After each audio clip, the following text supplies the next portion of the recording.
پیارے بچوں، ایک دفعہ کا ذکر ہے۔ ایک جنگل میں ایک نیلی چڑیا، ایک بھوری چڑیا اور ایک طوطا میاں مٹھو رہتے تھے۔ انہوں نے ایک ہی درخت پر اپنا اپنا گھر بنایا ہوا تھا۔ میاں مٹھو درخت کی کھو میں رہتا تھا اور نیلی چڑیا اور بھوری چڑیا نے اپنا اپنا گھونسلہ بنایا ہوا تھا۔ وہ تینوں بہت خوش و خرم زندگی بسر کر رہے تھے۔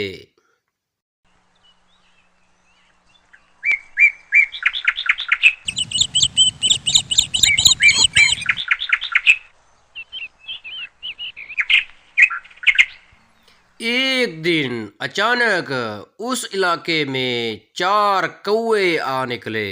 یہ تینوں پرندے اپنے درخت پر بیٹھے ہوئے گپ شپ لگا رہے تھے۔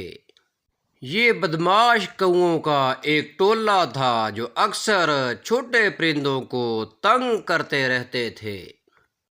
انہوں نے نیلی چڑیا اور بھوری چڑیا اور میاں مٹھو کو دھمکی لگائی۔ تم تینوں آج شام تک یہ درخت خالی کر دو، کسی اور علاقے میں چلے جاؤ۔ اگر تم لوگوں نے ہماری بات نہ مانی تو ہم تمہیں بہت ماریں گے۔ اس درخت پر اب ہم رہیں گے۔ ہم بہت خطرناک پرندے ہیں۔ یہ دھمکی لگا کر کوے واپس روانہ ہو گئے۔ نیلی چڑیا اور بھوری چڑیا دونوں بہت پریشان تھے۔ میاں مٹھو نے ان کو تسلی دی۔ آپ پریشان نہ ہو، میں ان کا انتظام کرتا ہوں۔ یہ کہہ کر میاں مٹھو اڑا اور پہاڑوں کی جانب روانہ ہو گیا۔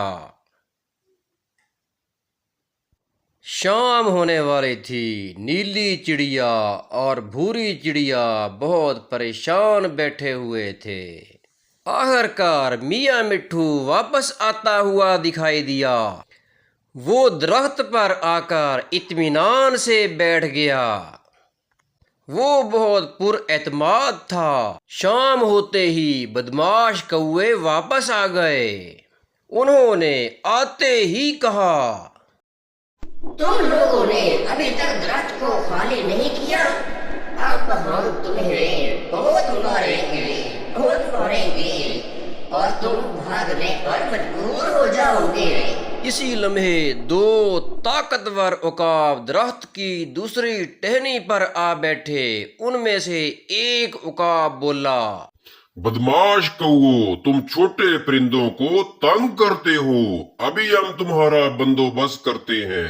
اب دیکھتے ہیں کہ تم چھوٹے پرندوں کو کیسے تنگ کرتے ہو۔ کوؤں کے ٹولے نے جب طاقتور عقابوں کو دیکھا تو وہ الٹے پاؤں واپس بھاگ گئے۔ دراصل میاں مٹھو نے پرندوں کے بادشاہ سے مدد کی اپیل کی تھی۔ اسی شام پھر میاں مٹھو، نیلی چڑیا اور بھوری چڑیا نے ایک شاندار ضیافت کا انتظام کیا۔ سب نے مل کر اکٹھے کھانا کھایا اور اللہ کا شکر ادا کیا۔ پیارے بچوں، اس کہانی سے ہمیں یہ سبق ملتا ہے کہ جب کوئی کسی کمزور پر ظلم کرے تو ہمیں اس کی مدد کرنی چاہیے۔ پیارے بچوں، آپ کو یہ کہانی ضرور پسند آئی ہوگی۔ اسے لائک اور چینل کو سبسکرائب ضرور کیجیے گا۔